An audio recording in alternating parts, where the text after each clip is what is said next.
ഇന്നത്തെ കഥയിലേക്ക് എല്ലാവർക്കും സ്വാഗതം. ചാനൽ ആദ്യമായിട്ട് കാണുന്നവരാണെങ്കിൽ ഒന്ന് സബ്സ്ക്രൈബ് ചെയ്തിട്ട് സപ്പോർട്ട് ചെയ്യണേ.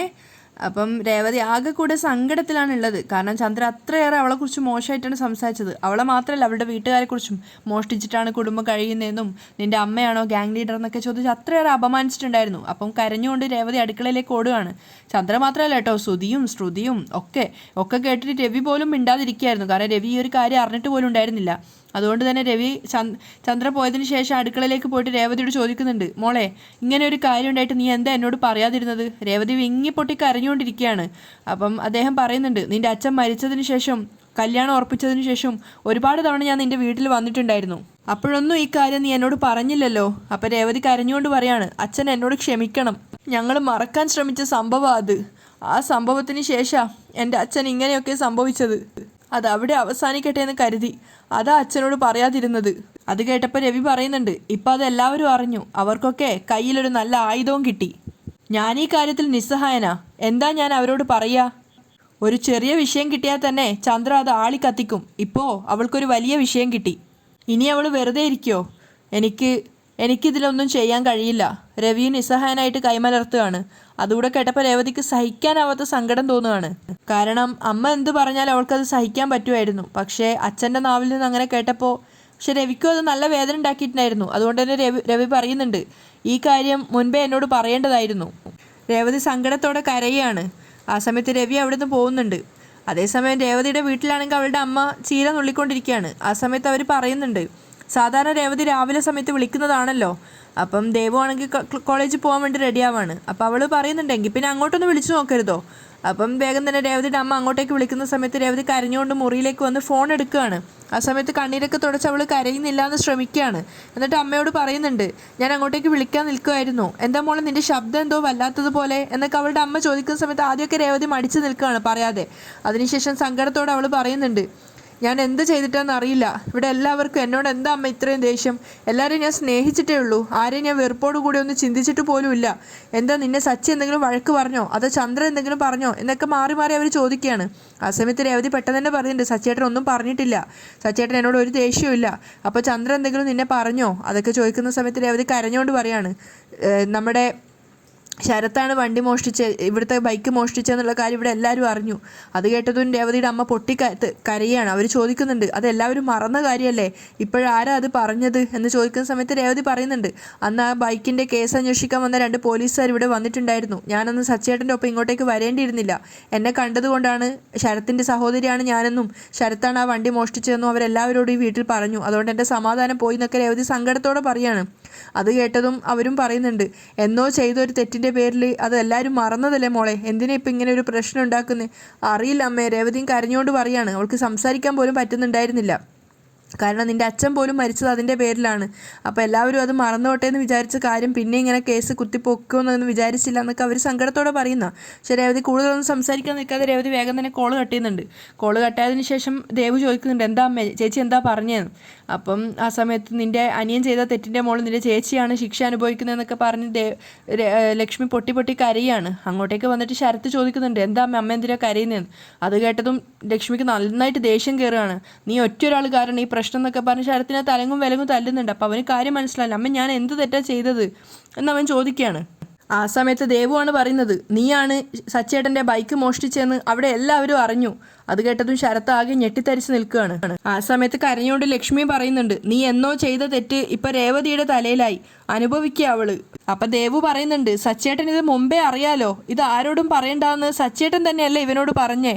അപ്പം കരഞ്ഞുകൊണ്ട് ലക്ഷ്മി പറയാണ്, അവൻ നല്ലവനായതുകൊണ്ട് ഇവനോട് ക്ഷമിച്ചു, അങ്ങനെ പറഞ്ഞു. സച്ചിയുടെ അമ്മയെ പറ്റി നിങ്ങൾക്ക് അറിയാലോ, ഒന്നും ചെയ്യാതെ തന്നെ അവർ നമ്മളെപ്പറ്റി അതും ഇതുമൊക്കെ പറഞ്ഞുകൊണ്ടിരിക്കുക. രേവതിയെയും നമ്മളെയും കുറ്റപ്പെടുത്തുന്നതിലാ അവർ സന്തോഷം കണ്ടെത്തുന്നത്. ഇപ്പം ദേ നമ്മളെ അപമാനിക്കാനും താഴ്ത്തിക്കെട്ടാനും അവർക്കൊരു വിഷയം കിട്ടി. എൻ്റെ മോളിനി എങ്ങനെ അവിടെ കഴിയും? ലക്ഷ്മി പൊട്ടി കരയാണ്. ശരത്താണെങ്കിൽ തല താഴ്ത്തി നിൽക്കുന്നുണ്ട്. ആ സമയത്ത് ദേവു പറയുന്നുണ്ട്, ബൈക്ക് അവർക്ക് തിരികെ കിട്ടിയില്ല അമ്മേ, ഇപ്പം അതിൻ്റെ പേരിൽ ഒരു കേസും ഇല്ല. പിന്നെ എന്താ പ്രശ്നം? അപ്പം ലക്ഷ്മി ദേഷ്യത്തോടെ പറയാണ്, സച്ചിയുടെ അമ്മയ്ക്ക് കിട്ടിയ ഒരു ആയുധം തന്നെയാണ് ഇത്. അതിനുശേഷം ശരത്തിനോട് അവർ പൊട്ടിത്തെറിക്കുകയാണ്, ഒരു തെമ്മാടിയുടെ കൂടെ ചേർന്ന് നീ കാണിച്ച വലിയൊരു തെറ്റിന് വലിയ വില കൊടുക്കേണ്ടി വന്നു. ആ കാരണത്താലാ നിങ്ങളുടെ അച്ഛൻ പോയത്. ഇപ്പം ദേ രേവതിക്ക് മനസ്സമാധാനത്തോടെ ജീവിക്കാൻ കഴിയാതെയോ ആയി. അവർ പൊട്ടി കരയാണ്. രവിയേട്ടനോട് നമ്മളിത് മുൻപേ പറയേണ്ടതായിരുന്നു. നമ്മൾ പറഞ്ഞില്ല, അത് തെറ്റായിപ്പോയി. രേവതിയോട് രവിയേട്ടൻ ഇക്കാര്യം സൂചിപ്പിക്കുകയും ചെയ്തു. രവിയേട്ടൻ്റെ മുഖത്ത് ഞാൻ ഇനി എങ്ങനെ നോക്കും? അവർ പൊട്ടി കരയാണ്. ആ സമയത്ത് ദേവു പറയുന്നുണ്ട്, അമ്മ ഇത് കല്യാണത്തിന് മുമ്പ് നടന്ന സംഭവമല്ലേ? രേവതി ചേച്ചി മരുമകളായി ആ വീട്ടിലെത്തുമെന്ന് നമ്മൾ സ്വപ്നത്തിൽ പോലും കരുതിയില്ലല്ലോ. കരഞ്ഞുകൊണ്ടിരിക്കുന്ന ലക്ഷ്മിയുടെ അരികിൽ വന്നിട്ട് ശരത്ത് പറയുന്നുണ്ട്, സോറി അമ്മേ, എന്നോട് ക്ഷമിക്ക്, ഇങ്ങനെയൊന്നും സംഭവിക്കുമെന്ന് ഞാൻ കരുതിയില്ല. ആ സമയത്ത് ലക്ഷ്മി പറയാണ്, നീ ചെയ്ത തെറ്റിന് ഇപ്പോൾ മറ്റുള്ളവരെ അനുഭവിക്കുന്നത്. രേവതി ഇനി എങ്ങനെയാണ് ആ വീട്ടിൽ നിൽക്കുന്നത്? സ്വസ്ഥത കൊടുക്കുവോ ചന്ദ്ര ഇനി അവൾക്ക്? എല്ലാത്തിനും കാരണം നീയാ എന്ന് പറഞ്ഞ് ശരത്തിൻ്റെ കവിളത്ത് അവർ പൊട്ടിക്കുകയാണ്. തിരിച്ചൊന്നും പറയാതെ ശരത്ത് മൗനമായിട്ട് നിൽക്കുന്നുണ്ട്. ദേവു പക്ഷെ ഞെട്ടുന്നുണ്ടായിരുന്നു. അപ്പോൾ കരഞ്ഞുകൊണ്ട് ലക്ഷ്മി ചോദിക്കുകയാണ്, രേവതിയെ വളർത്തിയതുപോലെയല്ലേ ഞാൻ നിന്നെയും വളർത്തിയത്? എന്നിട്ട് നീ എന്താണ് ഇങ്ങനെ ആയി പോയത്? അവർ മകൻ്റെ ഷർട്ടിനെ കോളറിൽ പിടിച്ച് കുലുക്കുകയാണ്. എന്നിട്ട് പൊട്ടി കരയുന്നുണ്ട്. ആ സമയത്ത് ദേവ് പറയാണ്, അമ്മ അവനിങ്ങനെ കുറ്റപ്പെടുത്താതെ, അറിയാതെ ചെയ്തു പോയ ആ തെറ്റിൻ്റെ പേരിൽ അവന് വല്ലാതെ കുറ്റബോധമുണ്ട്. അവനത് പിന്നീട് ആവർത്തിച്ചിട്ടുമില്ലല്ലോ. ഇനി അവനെ കുറ്റപ്പെടുത്താതെ ഇനി എന്ത് ചെയ്യും എന്നതിനെ കുറിച്ച് ആലോചിക്ക്. എന്ത് ചെയ്യാൻ? നീ സച്ചിയുടെ വീട്ടിൽ ചെല്ല്, എന്നിട്ട് ചെയ്ത തെറ്റിനെല്ലാം അവരോട് മാപ്പ് പറ, ഓടാ എന്നും പറഞ്ഞ് അവർ ശരത്തിനെ തള്ളി വിടുകയാണ്. പോയി ക്ഷമ ചോദിക്ക്, പോ എന്ന് പറഞ്ഞ് അവനെ പിടിച്ച് തള്ളിക്കൊണ്ടിരിക്കുകയാണ്. ആ സമയത്ത് ദേവു ചോദിക്കുന്നുണ്ട്, അമ്മേ അത് വേണോ അമ്മേ? അപ്പം ലക്ഷ്മി പറയാണ്, വേണം, ഇല്ലെങ്കിൽ ചന്ദ്ര എൻ്റെ മോളെ അവിടെ ജീവിക്കാൻ അനുവദിക്കില്ല. ചെല്ലടാ, ചെയ്ത തെറ്റിന് നീ അവരോട് മാപ്പ് പറ, പോ എന്ന് പറഞ്ഞ് ശരത്തിനെ തള്ളുന്ന സമയത്ത് ശരത്ത് ഇറങ്ങി പോവുകയാണ് ബാഗും കൊണ്ട്. ആ സമയത്ത് ദേവു അമ്മയെ സമാധാനിപ്പിക്കുന്നുണ്ടായിരുന്നു. ആ സമയത്തൊക്കെ രേവതി അടുക്കളയിൽ ഓരോ പാചകങ്ങളൊക്കെ ചെയ്യുന്നതിനിടയിൽ അവളുടെ മനസ്സിൽ ചന്ദ്രയുടെ വാക്കുകളാണ്, നിങ്ങളല്ലേ പറഞ്ഞത് പാവങ്ങളാണെങ്കിലും അന്തസ്സുള്ളവരാണെന്ന്? തനി തങ്കം പോലൊരു പെണ്ണാണത്രേ, ഇവള് കൊള്ള സംഘാണെന്ന് നിങ്ങൾ അറിഞ്ഞിരുന്നില്ല അല്ലേ? ഓർക്കും തോറും രേവതി കരഞ്ഞുകൊണ്ടേയിരിക്കുകയാണ്. ചന്ദ്രയുടെ വാക്കുകൾ തന്നെയാണ് അവളുടെ മനസ്സിൽ വരുന്നത്. നിന്റെ അനിയൻ ബൈക്ക് മോഷ്ടാവ്, നീയും നിന്റെ അനിയത്തിയും എന്തൊക്കെയാ മോഷ്ടിക്കാറ്? നിന്റെ അമ്മയാണോ ഗാങ് ലീഡർ? ഏതൊക്കെ പോലീസ് സ്റ്റേഷനിൽ നിങ്ങളുടെ പേരിൽ കേസുണ്ടടി? രേവതി കരഞ്ഞുകൊണ്ടേ അമ്മ പറഞ്ഞ ഓരോരോ വാക്കുകൾ ആലോചിക്കുകയാണ്. ആ സമയത്താണ് ലക്ഷ്മി പറഞ്ഞ അനുസരിച്ചിട്ട് ശരത്ത് അങ്ങോട്ടേക്ക് വരുന്നത്. അവൻ ഉമ്മറത്ത് വന്നിട്ട് കുറേ വിളിക്കുന്നുണ്ടായിരുന്നു, ചേച്ചി, പക്ഷെ ആരും കേൾക്കുന്നില്ല. അതുകൊണ്ട് തന്നെ അവൻ അകത്തേക്ക് കയറി വരികയാണ്. അപ്പം ചന്ദ്ര മുറിയിൽ നിന്ന് ഇറങ്ങി വരുമ്പോൾ കാണുന്നത് ശരത്ത് അകത്തേക്ക് വരുന്നതാണ്.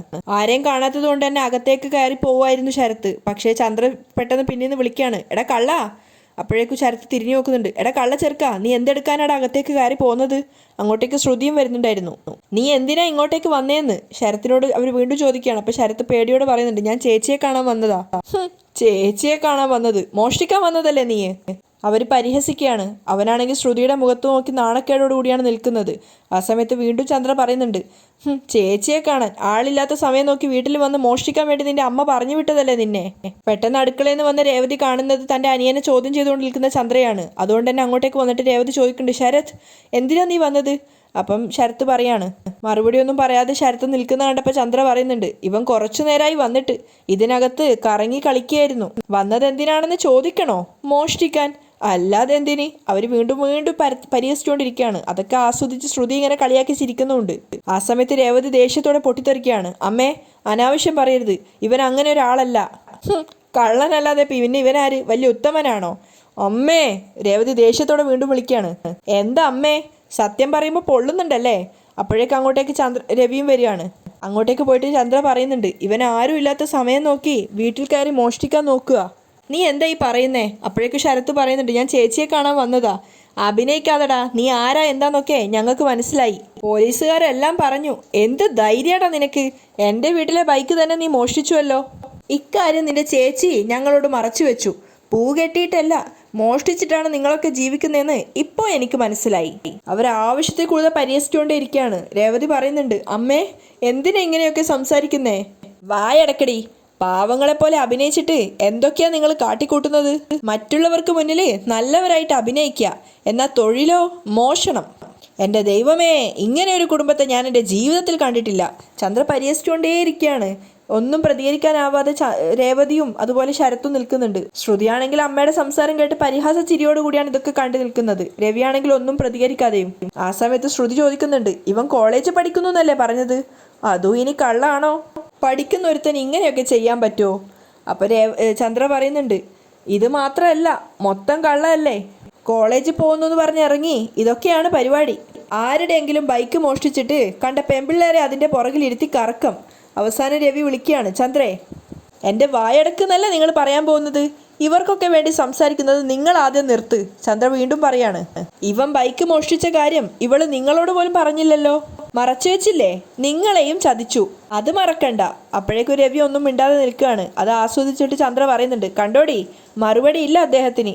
നിന്നെ സപ്പോർട്ട് ചെയ്ത് സംസാരിക്കുന്ന ആളല്ലേ അത്, എന്നിട്ട് ഇപ്പൊ എന്താ ഒന്നും പറയാത്തത്? നിന്റെയൊക്കെ തനിനിറം എന്താണെന്ന് ഇപ്പൊ അദ്ദേഹത്തിന് മനസ്സിലായി. രേവതി നിറഞ്ഞ കണ്ണോടെ അച്ഛനെ നോക്കുകയാണ്. അപ്പൊ ശരത്ത് പറയുന്നുണ്ട്, ആന്റി ഞാൻ വന്നത്. അപ്പൊ ചന്ദ്ര മുഴുമിപ്പിക്കാൻ സമ്മതിക്കുന്നില്ല. അറിയാടാ, നീ എന്തിനാ ഇടയ്ക്കിടയ്ക്ക് ഇങ്ങോട്ടേക്ക് വരുന്നേന്ന് ഇപ്പൊ എനിക്കറിയാം. ഈ മനുഷ്യനെ പറഞ്ഞ് പറ്റിച്ച് നിന്റെ ചേച്ചിയെ ആദ്യം ഇവിടെ എത്തിച്ചു, എന്നിട്ട് ചേച്ചിയെ കാണാനാണെന്ന് പറഞ്ഞ് കൂടെ കൂടെ ഇങ്ങോട്ടേക്ക് വരിക, എന്നിട്ട് ഇവിടെയുള്ള വിലപിടിപ്പുള്ള സാധനങ്ങൾ അടിച്ചു മാറ്റി കൊണ്ടുപോവുക. അതിനല്ലേ നീ ഇങ്ങോട്ടേക്ക് വരുന്നത്? അവസാനം രേവതി പറയുന്നുണ്ട്, അമ്മയെ വായി തോന്നിയതുപോലെ വിളിച്ച് പറയരുത്. എന്നെ കാണാനാണെന്നും പറഞ്ഞ് വന്ന് എന്താ അവൻ ഇവിടുന്ന് മോഷ്ടിച്ചത്? മിണ്ടിപ്പോവരുത് നീ. ചന്ദ്ര വേഗം തന്നെ പറയാണ്, നീ അത്രയ്ക്ക് സത്യസന്ധയാണെങ്കിൽ ഇവനാണ് ഇവിടുത്തെ ബൈക്ക് മോഷ്ടിച്ചതെന്ന് നീ മുമ്പേ പറയുമായിരുന്നു. ഈ മനുഷ്യനോട് നിനക്ക് പറയാമായിരുന്നല്ലോ. എല്ലാവരും അറിഞ്ഞുകൊണ്ടാ മോഷണം, അതുകൊണ്ടാ നീ ഇത് മറച്ചു വെച്ചത്. രേവതി അച്ഛൻ്റെ മുഖത്തേക്ക് നോക്കുന്ന സമയത്ത് അവൾക്ക് തന്നെ കുറ്റബോധം തോന്നുകയാണ്. ക്ഷേത്രത്തിന് മുന്നിൽ ഒരു പൂക്കട നടത്തുന്നതിന് പകരം അവിടെ ഒരു തുണി അങ്ങോട്ട് വിരിച്ചിരുന്ന് കൈ നീട്ടി നിങ്ങൾക്കൊക്കെ യാചിക്കായിരുന്നില്ലേ? കണ്ടവൻ്റെന്ന് മോഷ്ടിക്കുന്നതിനേക്കാളും നല്ലത് അതാ. അപ്പോൾ സഹിക്കാനാവാത്ത സങ്കടത്തോടെ രേവതി പറയുന്നുണ്ട്, അമ്മേ കുറച്ച് കൂടി പോകുന്നുണ്ട്, ഇങ്ങനെയൊക്കെ പറയാൻ മാത്രം ഞങ്ങൾ ഒന്നും ചെയ്തിട്ടില്ല. ആ സമയത്ത് രേവതി ചോദിക്കുന്നുണ്ട്, നീ എന്തിനാടാ ഇങ്ങോട്ടേക്ക് വന്നത്? ഇതൊക്കെ കേൾക്കാനോ? പോ, നീ വീട്ടിലേക്ക് പോ പോ എന്ന് പറഞ്ഞ് ശരത്തിനെ പിടിച്ച് തള്ളുകയാണ്. അപ്പോഴേക്കും അങ്ങോട്ടേക്ക് വന്ന് ശ്രുതി ചോദിക്കുന്നുണ്ട്, നീ എന്താടാ ഇവിടെ? പെട്ടെന്ന് തന്നെ ചന്ദ്ര പറയാ, മോഷ്ടിക്കാൻ വന്നതാ. ആരും ഇല്ലാന്ന് കരുതി പാത്തും പതുങ്ങി വീട്ടിനകത്തേക്ക് വന്നു. തക്ക സമയത്ത് ഞാൻ കണ്ടതുകൊണ്ട് ഒന്നും എടുത്ത് ഓടിപ്പോവാൻ പറ്റിയില്ല. അതിന് ഇവൻ എന്തെങ്കിലും എടുത്തിട്ടുണ്ടോന്ന് ആർക്കറിയാം? ഇവൻ കയറി വരുമ്പോൾ തന്നെ അമ്മ കണ്ടിരുന്നോ? ഇല്ല, ചന്ദ്ര പറയാണ്. ഇവൻ ഇവിടുന്ന് പാത്തും പതുങ്ങിയും കളിക്കുമ്പോഴാണ് ഞാൻ കണ്ടത്. ആ എങ്കിൽ ഇവൻ ഇവിടുന്ന് എന്തോ അടിച്ചു മാറ്റിയിട്ടുണ്ട്, അത് ഉറപ്പാ. അപ്പോഴേക്കും രേവതി ദേഷ്യത്തോടെ ചോദിക്കുകയാണ്, എന്തൊക്കെയാ നിങ്ങൾ ഈ പറയുന്നത്? ഇങ്ങനെ അപമാനിക്കല്ലേ. ഇവൻ ഇവിടുന്ന് ഒന്നും എടുത്തിട്ടില്ല, എടുക്കുകയുമില്ല. നീ പോ എന്ന് പറഞ്ഞ് ശരത്തിനോട് പോകാൻ പറയുമ്പോഴേക്കും ചന്ദ്ര പറയുന്നുണ്ട്, സുധി നീ അവൻ്റെ ബാഗ് പരിശോധിക്ക്, എന്തെങ്കിലും എടുത്തു കാണും. അപ്പോഴേക്കും സുധി ശരത്തിനെ പിടിച്ച് ചോദ്യം ചെയ്യാണ്, നീ പറയടാ, എന്താടാ നീ ഇവിടുന്ന് എടുത്തത്? ശരത്ത് കുറേ പറയുന്നുണ്ട്, ഞാനൊന്നും എടുത്തിട്ടില്ല. പക്ഷെ സുധി അവനെ പിടിച്ചിങ്ങനെ കുലുക്കുകയാണ്. അപ്പോഴേക്കും രവി ഇടപെടുന്നുണ്ട്, സുധി നീ വിട്, അവൻ അവൻ്റെ ചേച്ചിയെ കാണാൻ വന്നതാ, മോനെ നീ ചെല്ല്. ശരത്ത് പോവാൻ നോക്കുമ്പോഴേക്കും ചന്ദ്ര വിടുന്നില്ല. പോവാൻ വരട്ടെ, സുധി നീ ഇവൻ്റെ ബാഗ് ചെക്ക് ചെയ്യ്. അങ്ങനെ ശരത്തിൻ്റെ ബാഗ് പിടിച്ച് വാങ്ങി സുധി ചെക്ക് ചെയ്യാണ്. പിടിച്ച് വലിച്ചാണ് സുധി അവൻ്റെ കയ്യിൽ നിന്ന് ബാഗ് വാങ്ങിച്ചത്. എല്ലാവരും ആകാംക്ഷയോടെ നോക്കുകയാണ് സുധിയുടെ ആ ഒരു പെരുമാറ്റം കണ്ടപ്പോൾ. പക്ഷെ ചന്ദ്രക്ക് പറഞ്ഞറിയിക്കാൻ പറ്റാത്ത സന്തോഷമാണ്. സുധി ബാഗിൽ ഓരോരോ പോക്കറ്റും തുറന്ന് നോക്കുന്നുണ്ടായിരുന്നു, പക്ഷെ ഒന്നിൽ നിന്നും ഒന്നും കിട്ടുന്നില്ല. അവസാനം ബാഗ് മൊത്തമായിട്ട് അവൻ തിരിച്ചിടുകയാണ്. ആ സമയത്ത് അവൻ്റെ ചോറ്റുപാത്രവും അതുപോലെ പുസ്തകങ്ങളും ഒക്കെ നിലത്ത് വീഴുന്നുണ്ടായിരുന്നു. സുധി വിജയിച്ച ഭാവത്തിൽ നിൽക്കുകയാണ്, അത്ര അഹങ്കാരത്തോടെ ചെയ്തിട്ട്.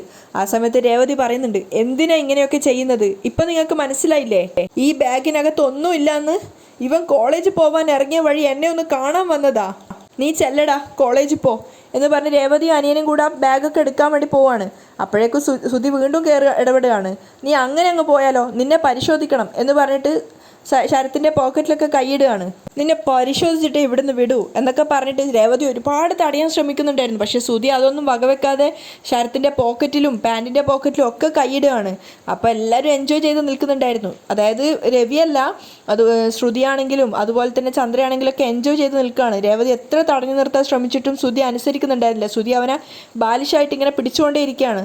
അവസാനം ഗത്യന്തരം ഇല്ലാതെ വന്നപ്പോൾ ശരത്ത് സുധിയുടെ ഷർട്ടിൻ്റെ കോളറിൽ പിടിക്കുകയാണ്. ഡോ എന്ന് പറഞ്ഞുകൊണ്ട്, ഡാ നിന്നോട് വിടാനല്ലേ പറഞ്ഞു എന്നൊക്കെ ചന്ദ്ര പറയുന്നുണ്ട്. പക്ഷെ അതൊന്നും വകവെക്കാതെ ശരത്ത് ഇങ്ങനെ സുധിയുടെ നെഞ്ചിന് പിടിച്ച് നിൽക്കുന്നിടത്തായിട്ടാണ് ഇന്നത്തെ എപ്പിസോഡ് വൈൻഡപ്പ് ചെയ്യുന്നത്.